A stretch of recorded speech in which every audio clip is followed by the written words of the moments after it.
गौर खान कैसे हो? ओह मैं बिल्कुल ठीक हूँ। अहमद मियाँ तुम सुनाओ कैसे हो? चाय पिलाऊं? नहीं नहीं, फिलहाल चाय नहीं। मैं वो एक झंडा लेके आया, तो उसको लगाने में मेरी मदद करोगे? हाँ हाँ क्यों नहीं। तुम ऐसा करो, तुम जाओ, मैं बस 2 बंदों को चाय पिला के अभी आता हूँ। ठीक है, मैं इंतजार करूंगा। मैं अभी आता हूँ।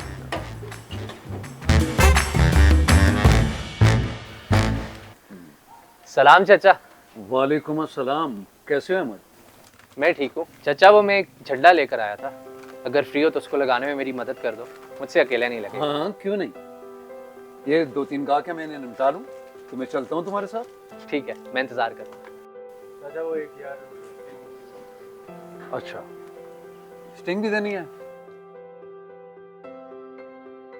अस्सलाम वालेकुम इमाम साहब। वालेकुम अस्सलाम। कैसे बरखुरदार? मैं ठीक हूँ। असल में 23 मार्च के सिलसिले में एक तकरीब करनी है, अच्छा। जिसके लिए हम झंडा लगा रहे हैं। तो क्या आप झंडा लगाने में मेरी मदद करेंगे? क्यों नहीं बरखुरदार, कहाँ है झंडा?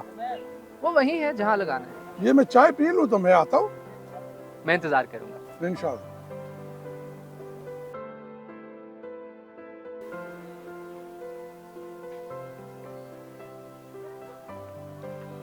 अरे साद, शुक्र है तुम मिल गए यार। अरे खैरियत? यार वो बताया था ना मैंने कि इस दफ़ा चौक में बड़ा झंडा लगाना है, तो वो झंडा मैं ले आया हूँ। तुम साथ चलो तो फिर लगाते हैं। चलो यार।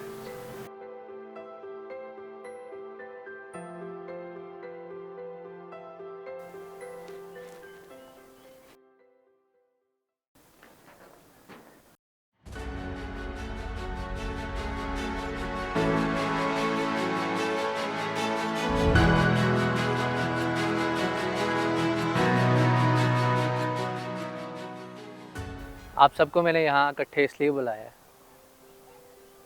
कि ये झंडा काफ़ी वज़नी है, तो इसको लगाने में मेरी मदद करें। साद,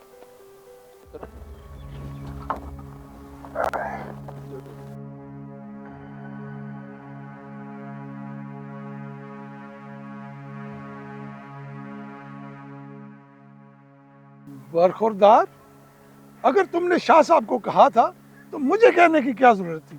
हम तो एक मस्जिद में नमाज नहीं पढ़ते। इमाम साहब, अगर मुझे आपके आने का पता होता तो मैं खुद ही इनकार कर देता यहाँ आने से। ये तो मुझे अहमद ने कहा तो मैं चला आया। बिल्कुल ठीक कह रहा है शाह साहब। और अहमद भाई, तुम्हें सोचना चाहिए था कि हमारा कितना इख्तिलाफात चल रहा है। आपने देखा नहीं है साद को और उसके पूरे खानदान को, उन्होंने किस तरह अपनी चोर पार्टी को धांधली के साथ जितवाया। ओ गोहर, जुबान संभाल कर बात कर। तेरी पार्टी हार गई, इसमें मेरा क्या कसूर है? तू भी धांधली करवा लेता, मैंने तुझे रोका था? हम तुम्हारी तरह बेगैरत नहीं है भाई, हम पठान, ईमानदार होता है पठान। अच्छा, तो तेरे कहने का मतलब है पंजाबी बेईमान होते हैं। शाह साहब सुन रहे हैं ना इसकी बातें? और शाह साहब को क्या बता रहे हो? और इन्होंने तो अपना दीन एक अलग बनाया हुआ है, दुनिया को क्या कहेंगे? आप दीन के ठेकेदार हैं? अहमद, इनको समझा लो वरना बात बहुत बढ़ जाएगी।